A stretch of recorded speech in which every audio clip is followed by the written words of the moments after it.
Hey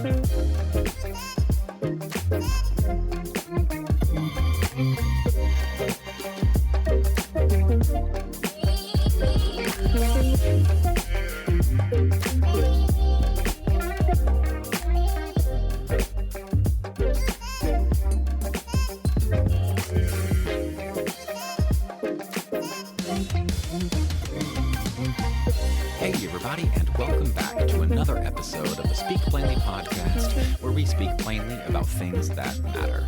I'm your host, Owl Medicine, and in today's podcast, as promised, I'm going to be talking about a person or group of people that you're probably very familiar with.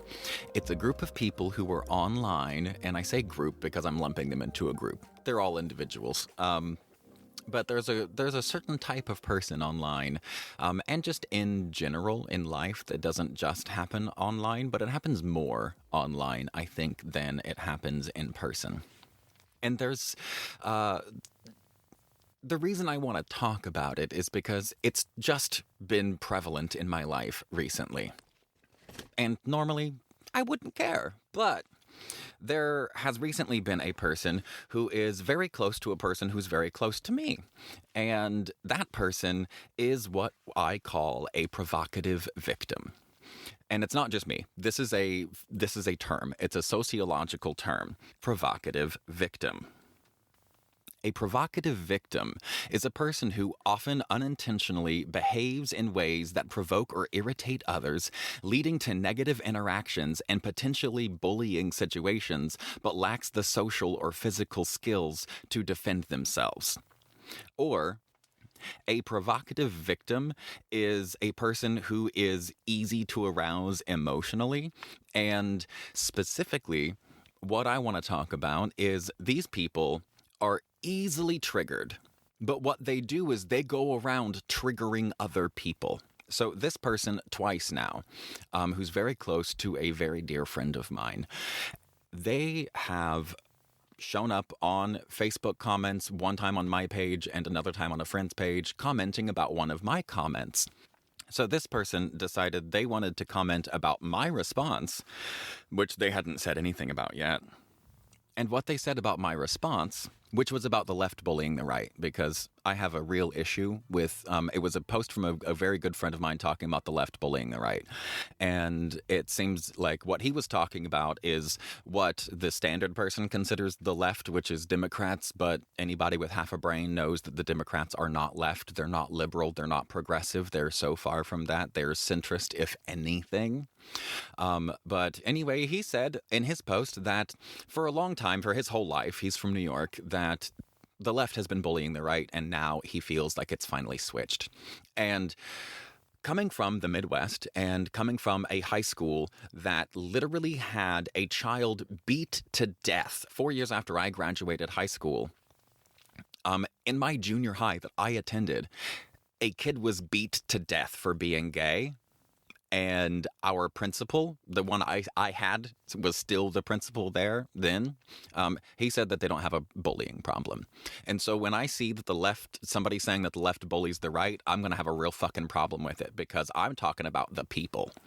So anyway, I go off and I'm like, that's fucking horseshit. And this person decided to respond by saying, well said, even if I agree or don't. Coherent, correctly spelled sentences, unlike that lazy owl who uses vowels instead of words, only capitalizes words in the middle of sentences, swears like a fifth grader, and does absolutely no research before he spouts off on a public platform. I would be embarrassed. He's fighting without any ammunition.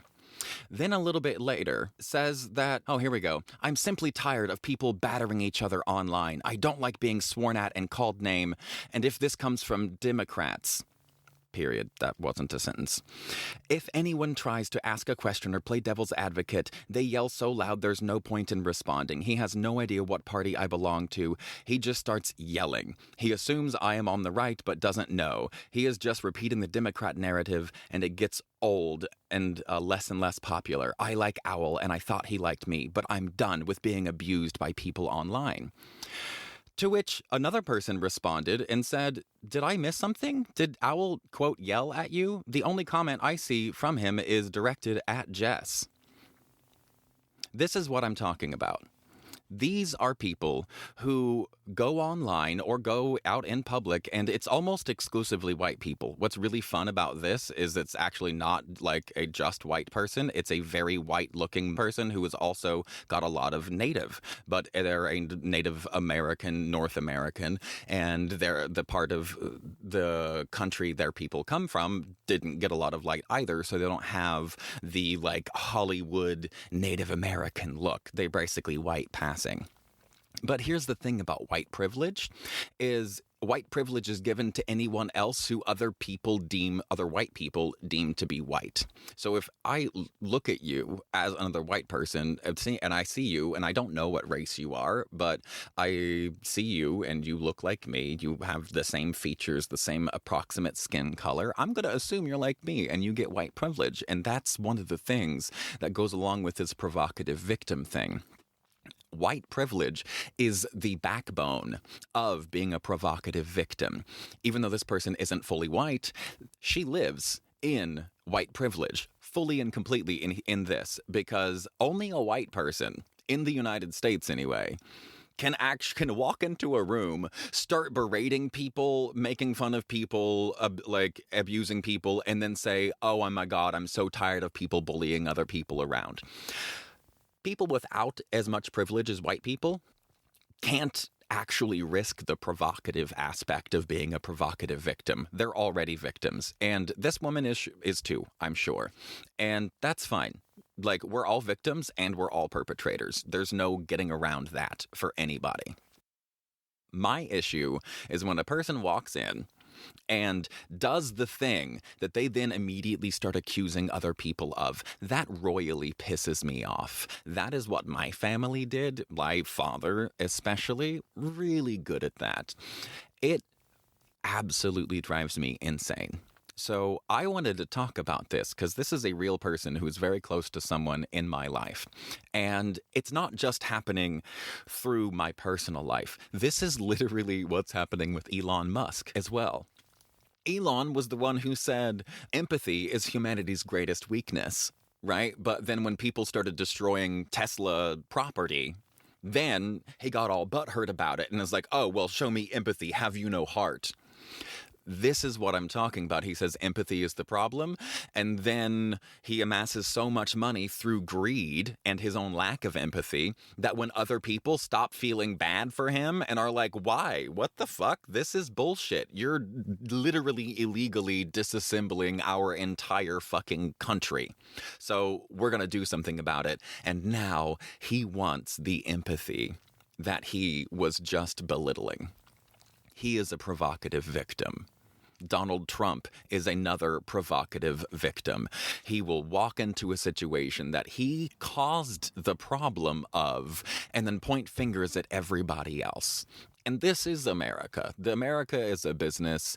We've all, at least anybody with half a brain, knows that America is a business. It was founded as a business, and this is how business people operate. This is how America operates. You don't need to be right. You don't need to be correct. You just need to be first or loudest, and preferably both.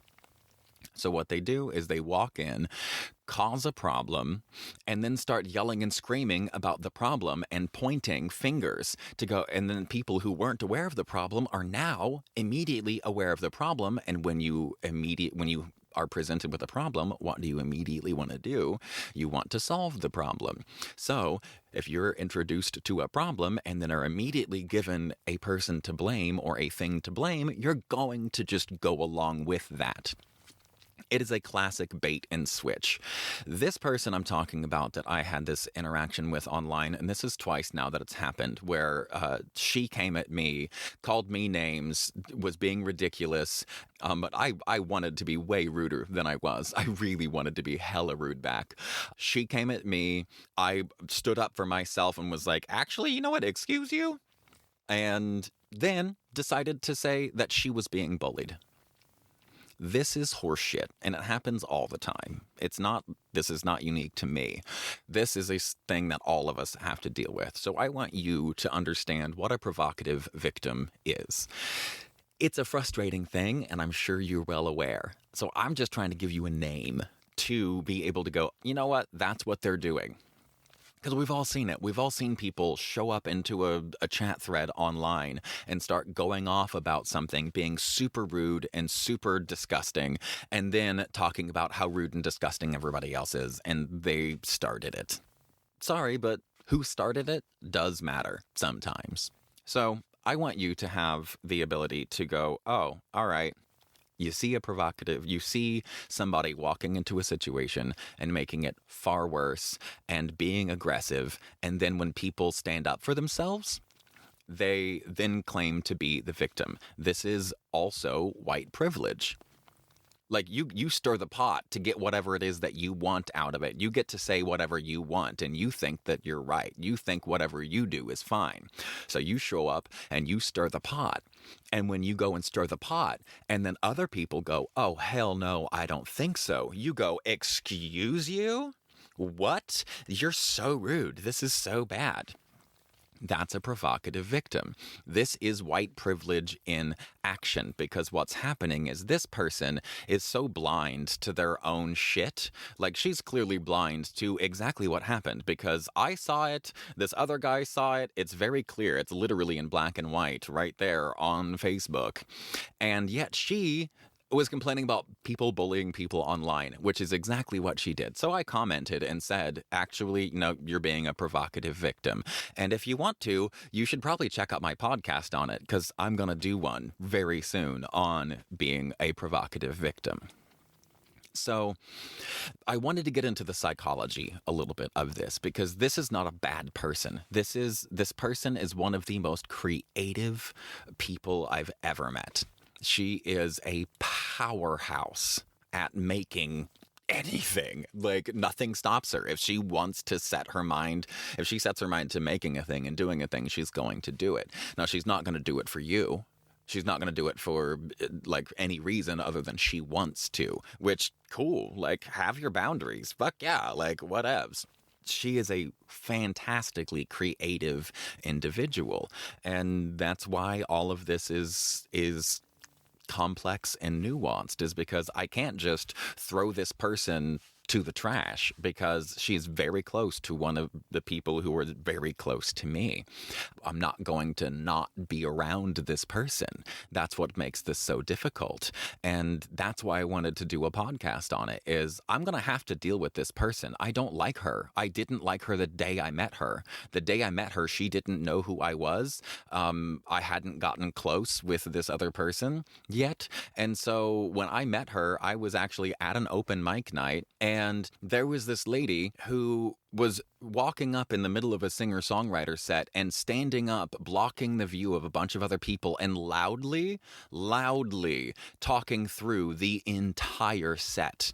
Now, this was back at the Sit and Bowl open mic night, which I used to go to all the time. It changed my life. I'm so thankful for that open mic night.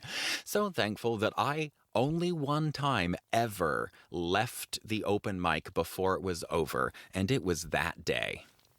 I literally left the day that I met her because she had such disgusting energy, I couldn't stand to be around it.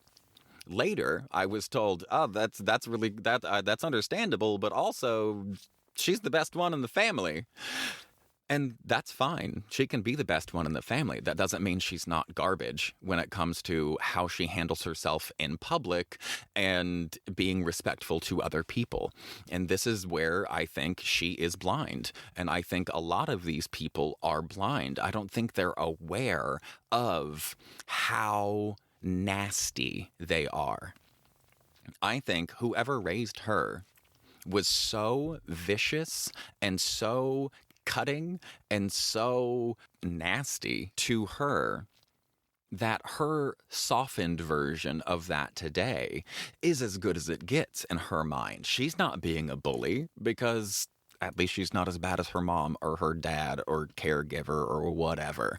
And of course, this is a trauma podcast. I'm a trauma person. I'm a trauma author. That's the way my mind always goes. I'm always looking for what is that compassionate narrative, because I have to deal with this person. I don't actually want to spend any time with her, but I do want the time that I spend with her to be positive, to be fine. And I'm only going to be able to do that once I clearly understand our relationship and I clearly understand her.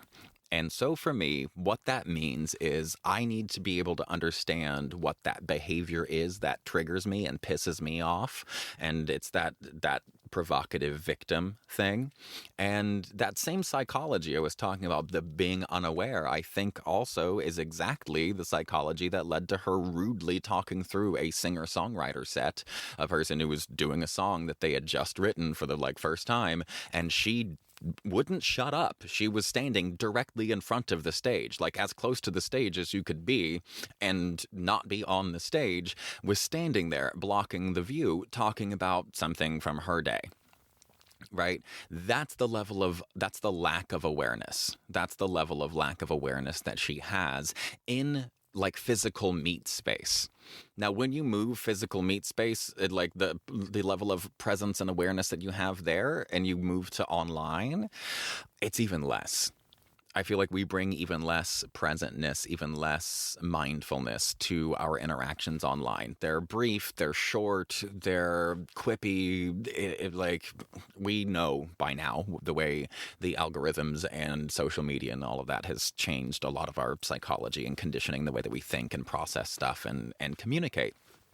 So if she's that way in person, she's going to be even worse online, right? And she is garbage online, at least in these two situations with me. She was gross, to the point where I was like, I'm just going to block her. And I actually messaged my friend and was like, I'm about to block so-and-so, for real, because she came in, started attacking me, said I curse like a fifth grader, which is funny because I curse like a veteran, because I am one.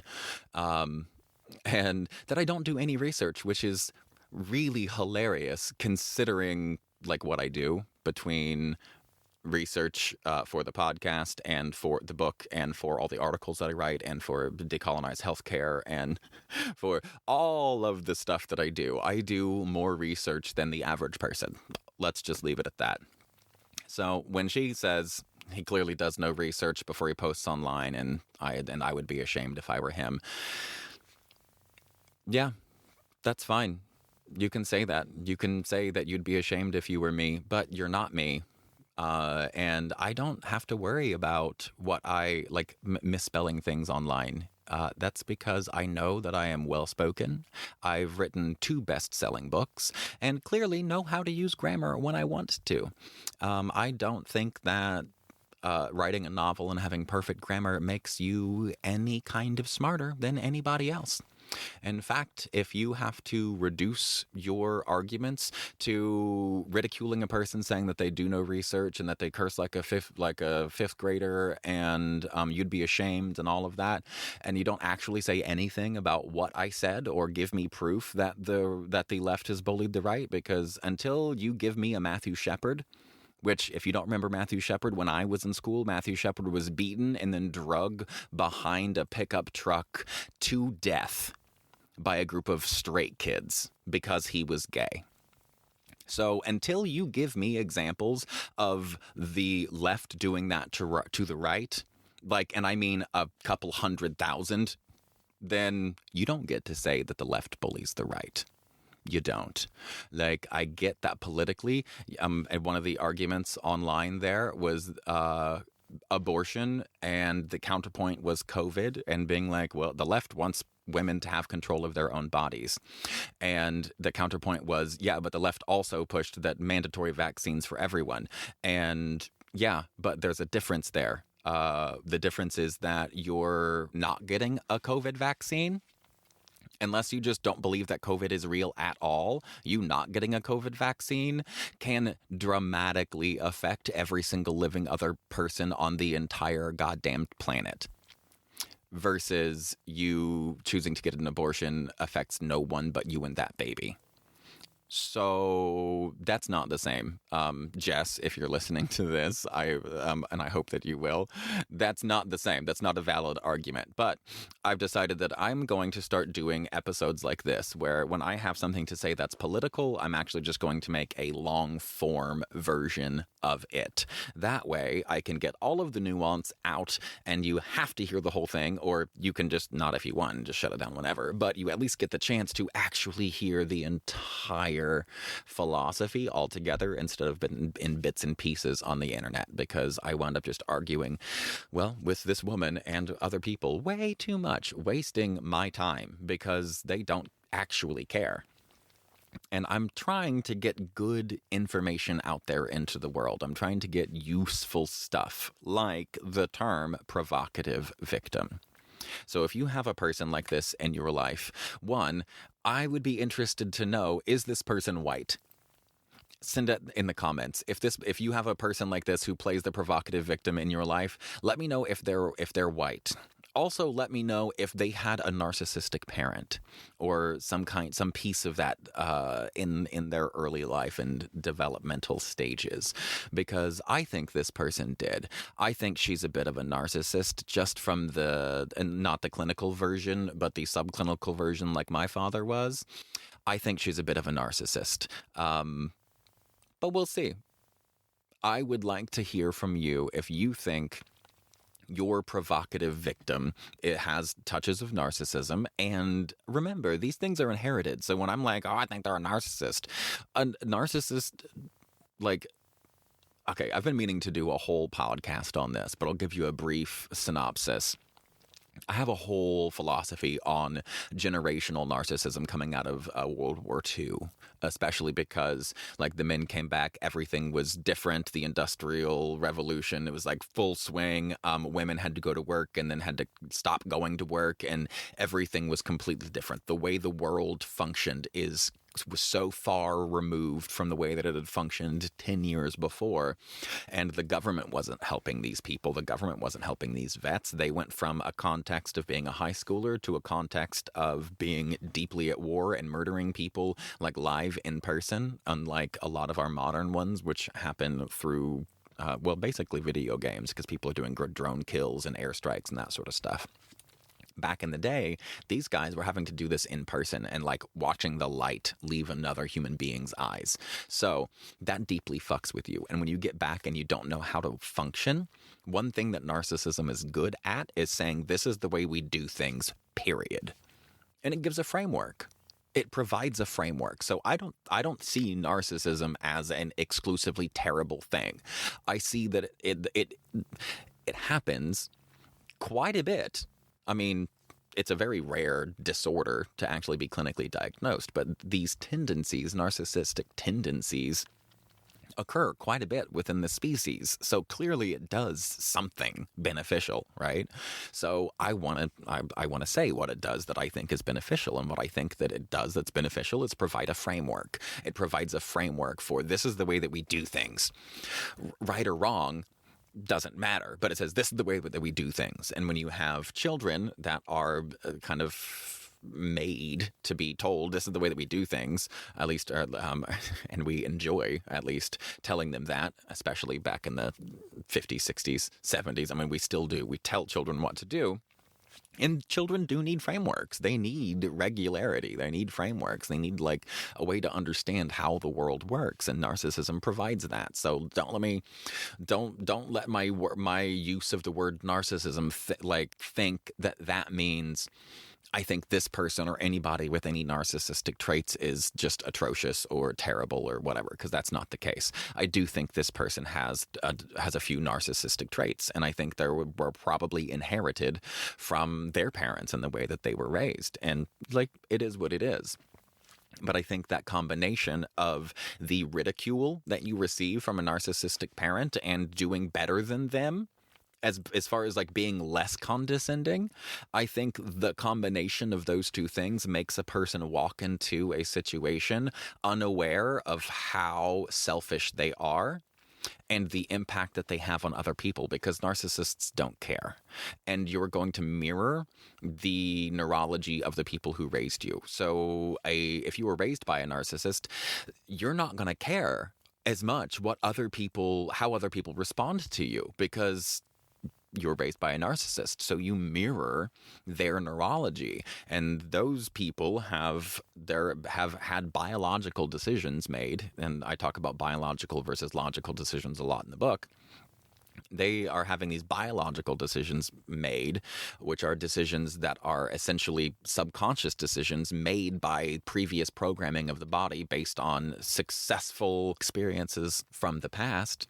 So if you're raised by a narcissist and you see that narcissist going through life and doing things and being able to have really good boundaries, because that's one thing narcissists are great at, is they have really good boundaries and say, no, this is the way things are, this is what I expect, and blah, blah, blah. You're going to see that and be like, oh, okay, cool. And it's not even a conscious thing. You are going to be unbothered by the opinions of people that you don't actively care about. Which sounds like a great thing, and it is to a degree, right? But when you walk into a room of strangers and people are singing a song and you can't be bothered to even look at yourself and see what's going on and what you're doing in a room, and that you're physically blocking a person visually who's performing, and you're speaking over their singer-songwriter set, I think that shows some of that narcissistic conditioning. Again, not unilaterally bad, but I call it as I fucking see it. So that's what I see. I see narcissism in it, and that's what I'm going to call it. Again, subclinical. There's a lot of this that happens in many of our lives. Being able to name it, that whole name it to tame it thing, is quite useful. So I wanted to present you with the provocative victim, because we all know some. We've got two of them who are running the country right now. I'm dealing with one via Facebook, and it's not fun. It's annoying because this person is very close, like I said, to a person who's very close to me, and that's frustrating. So now you know what a provocative victim is. And you have one very flimsy hypothesis as to one of the ways that you can get a person who is being a provocative victim. That's really all I have for you today. I wanted to just drop this in. I'll be doing an interview tomorrow morning with a person that I'm hoping it will be a phenomenal interview, and we'll have wonderful things to share. And then I will share that interview with you coming next week. Thank you very much for listening. Again, my name is Owl Medicine. I am the author of Rethinking Broken and the author of Emotions Are Logical, Even the Stupid Ones. You can find me on YouTube with the podcast is posted there. I have tons of my own music, covers, and originals up on YouTube. You can go to decolonizedhealthcare.com and you can check out the 21-day meditation exploration program I built, or one of the self-care programs.